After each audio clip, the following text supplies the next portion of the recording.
बिस्मिल्लाहिर्रहमानिर्रहीम। अस्सलाम वालेकुम। परवरदिगार से कि उसने आपको और आपके अहले खाना को अपनी हिफ्ज़ व अमान में रखा। और रात गए तक इस्लामाबाद में ये हवाएं थी कि सिकंदर सुल्तान राजा बहुत जल्द इस्तीफ़ा देने लगे हैं, और यहाँ तक की खबरें कि अगले 12 से 14 घंटों के अंदर उनका इस्तीफ़ा एक्सपेक्ट किया जा सकता है। क्योंकि आज की उस अहम इजलास के बाद जो हंगामी इजलास है इलेक्शन कमीशन में, जिसमें चारों मेंबरान और चीफ इलेक्शन कमिश्नर शामिल हैं, पेशावर हाई कोर्ट की उसुबकी के बाद बाकायदा तौर पर आज इस इजलास में यह फैसला होने कि सुप्रीम कोर्ट में किस तरीके से दरख्वास्त लेके जाएगी। और फिर सुप्रीम कोर्ट ने डेफिनेटली जो इस वक्त जितने भी कानूनी माहिरीन कह रहे हैं कि उठा के फेंकेगी इलेक्शन कमीशन की उस दरख्वास्त को, कि जिस पे पेशावर हाई कोर्ट के फैसले के हवाले से कहा जाएगा कि उनका फैसले को कलअदम किया जाए जो उन्होंने बल्ले का निशान बहाल किया।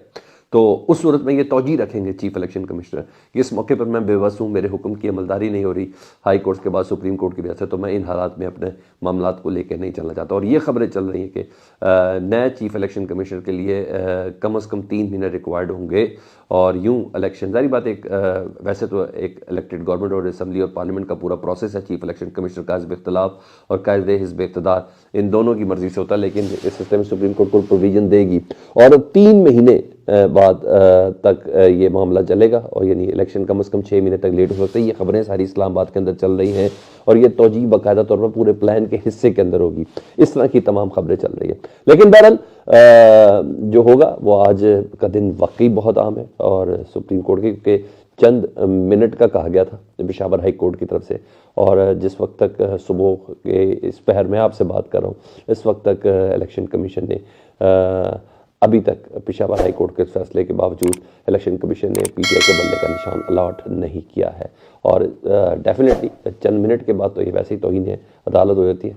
देखते हैं इलेक्शन कमीशन के आगामी इजलास के बाद सुप्रीम कोर्ट जाने के इस फैसले पे क्या होता है। तो बहरहाल इलेक्शन कमीशन अपने इकदाम के पहरे के अंदर खुद ही आती हुई नज़र आ रही है। इससे पहले कि मैं उन जर्नलों की तरफ आऊँ जिनको रात के ख़त पहुँचे और क्या ये मुमकिन हो सकेगा जर्नल अपने जर्नलों के ख़िलाफ़ उस तरह की कार्रवाई करे, ये अहम तरीन है। उसकी डिटेल में जाने से पहले मैं ज़रा मज़हर अली अकबर नकवी साहब के हवाले से बता देता हूँ जी।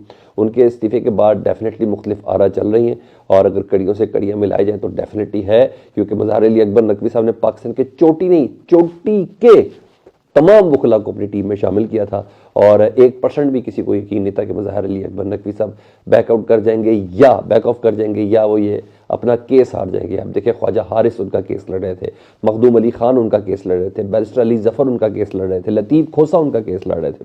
तो हर लिहाज से उनको ये उम्मीद थी और गेम अब जो बनती भी नज़र आ रही है वो सुप्रीम कोर्ट से मुक़्तदर हलकों तक के उन सब की ये ख्वाहिश थी कि मज़हर अली अकबर नकवी साहब उनका गुनाह कितना बड़े हैं।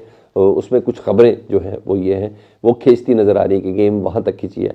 और शक की गुंजाइश है ना, क्योंकि एक दिन पहले जैसे मज़हर अली अकबर नकवी साहब अपने केस को इतने तगड़े तरीके से पेश कर रहे हैं, दूसरे शोकास का भी इतना तफसीली और मुफस्सल उन्होंने जवाब दिया है, और फिर दूसरे दिन वो यूँ इस्तीफ़ा दे दें तो डेफिनेटली क्वेश्चन मार्क तो है ना। उससे पहले वो कह रहे हैं कि ना ही मेरे खिलाफ ये कार्रवाई बनती है, ना ही जिस तरीके से चलाई जा रही है ये बनती है। सुप्रीम जुडिशल की कार्रवाई ख़ास एंगल पे जा रही है, ये ख़ास दबाव के तहत जा रही है। उनके साथ ही जो अपकमिंग चीफ जस्टिस है वो कह रहे हैं कि हसद का अंसर इसके अंदर नुमाया है। तो ये तमाम चीज़ों को देखते हुए ना तो ये चल रही है। अब दूसरे इस्तीफे की जो बाज़गश्त चल रही है और ये सीनियर तरीन साफ़ी इस्लामाबाद के कह रहे हैं, कुछ तज़कियाकार भी इसमें शामिल हैं, वो चल रही है। जो बाज़गश्त है वो अगला कह रहे हैं कि अगला नंबर अब जस्टिस एजाजुल हसन साहब का है, क्योंकि इन दोनों का गुनाह एक जैसा है। इनके बहुत से फैसले मुश्तरक हैं जिसमें फौजी अदालतों के खिलाफ दोनों के सख्त तरीन रिमार्क्स हैं।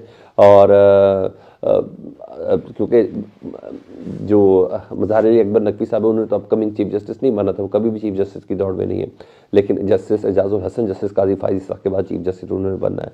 तो फौजी अदालतों के हवाले से इनकी जजमेंट बहुत सख्त थी और इनका फैसला बड़ा सख्त था और यही वजह थी कि उस फैसले के बाद काजी फाइज़ इसाक़ साहब भी उसके ऊपर कुछ नहीं कर सके। लेकिन बहरहाल अब कहते हैं कि अगला नंबर एजाजुल हसन साहब का है, क्योंकि उन्हें चीफ जस्टिस से रोकने के लिए अब हर तरीके से एड़ी चोटी का जोर लगाना है और ये जोर लगाया भी जाएगा।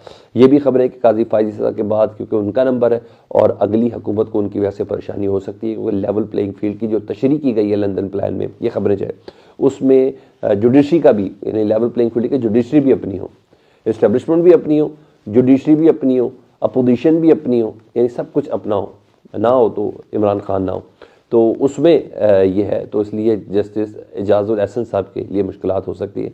और इस पैकेज में, उस पैकेज प्लान में ये है कि अदलिया भी हम ख्याल होगी। تو یہ ہے، اور لیول پلینگ کی خواہشات میں یہی ہے۔ تو جسٹس زیاد الحسن نے بھی آپ کو بتایا کہ فوجی عدالتوں کے حوالے سے بہت سخت موقف رکھا تھا، اور انہوں نے بھی کہا تھا کہ فوجی عدالتوں میں ٹرائل نہیں ہو سکتا۔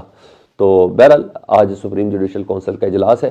اول تو فیصلوں کی روشنی میں یہ ہے کہ سپریم جوڈیشل کونسل کا اجلاس اب کم از کم جسٹس مطہر علی اکبر نقوی کے حوالے سے نہیں چل سکتا کہ انہوں نے استعفیٰ دے دیا ہے، لیکن ہو سکتا ہے قاضی فائز صاحب کچھ اس طرح کا اس کے اندر بھی نکالیں، اس فیصلے کو ریویو کر دیں اور ان کی شاید فیصلے کو کسی اور طرف لے کے جانے کی کوشش کریں۔ یہ بھی آج خیر سپریم جوڈیشل کونسل کے اجلاس میں یہ فیصلہ ہو جائے گا۔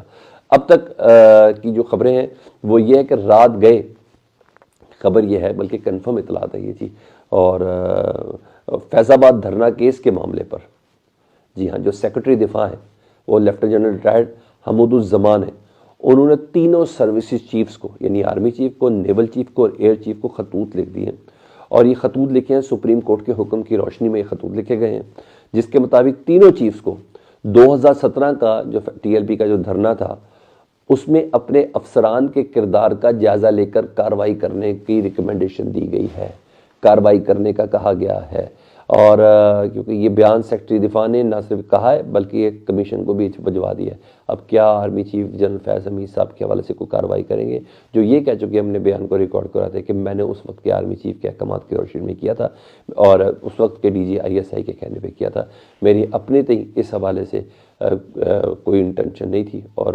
حکومت نے ایک میٹنگ کے دوران یہ فیصلہ کیا تھا کہ مجھے اس کے اندر انوالو ہونا ہے۔ شاہد خاقان عباسی صاحب بھی یہ اسٹیٹمنٹ دے چکے ہیں جو اس وقت کے وزیر اعظم تھے، وزیر داخلہ اس وقت کے تھے احسن اقبال صاحب، وہ بھی اسی طرح کی اسٹیٹمنٹ دے چکے ہیں۔ بہرحال اپنے تئیں سیکرٹری دفاع لیفٹیننٹ جنرل حمود الرحمان زمان صاحب کا یہ خط بہت ہی اہمیت کا حامل ہے، یہ اس کمیشن کے دائرے کو بھی ایک نیا موڑ دے گا، اور کہا گیا کہ سپریم کورٹ کے حکم کی روشنی میں یہ خط لکھا گیا ہے، تو ڈیفینیٹلی اٹ مینز اے لاٹ۔ ہاں جی، ادھر مسلم لیگ نون نے رات گئے کئی ٹکٹوں کا اعلان کیا، گجرانوالہ ڈویژن کو ٹکٹوں کا اعلان کیا، تو جی لیگی رہنما دانیال عزیز کو معافی نہیں مل سکی کہ انہوں نے جنرل سیکرٹری احسن اقبال صاحب کے خلاف زبان کھولی تھی جی، ان کو ٹکٹ سے محروم رکھا گیا۔ تو این اے 75 سے دانیال عزیز صاحب کی بجائے چودھری انوار الحق صاحب کو یہ ٹکٹ دیا گیا، اور دانیال عزیز نے اور اس کے بعد اعلان کیا جی ایئر وائی کے پروگرام میں جی، انہوں نے اعلان کیا کہ میں نون لیگ اور مہنگائی کے خلاف آزاد حیثیت میں الیکشن لڑوں گا۔ تو پہلا جی طبل جنگ بچ گیا ایسے شخص کا جس کی زبان بھی تگڑی ہے، جو بولتا بھی تگڑا ہے، جس کی گفتگو میں وزن بھی بہت ہے، جس کے لگائے گئے ایلیگیشن جو ہیں وہ بذات خود جواب کے متقاضی ہے، اور وہ شخص کہہ رہا ہے کہ میں نون لیگ کے خلاف اور مہنگائی کے خلاف۔ مہنگائی کے خلاف وہ ویسے ہی احسن اقبال صاحب کو مورد الزام ٹھہراتے کہ وہ پلاننگ وزیر منصوبہ بندی تھے، اور انہوں نے پاکستان میں مہنگائی کم کرنے کے لیے کچھ نہیں کیا بلکہ عمران خان کی حکومت جانے کے بعد اس مہنگائی میں اضافہ ہی کیا ہے، اور ویسے بھی دیگر وزراء کی کارکردگی پر وہ سوالیہ نشان اٹھاتے ہیں۔ تو بہرحال دانیال عزیز صاحب نے طبل جنگ بجا دیا ہے، اب دیکھیں وہ مزید اپنی الیکشن کمپین کے اندر کیا کہتے ہیں۔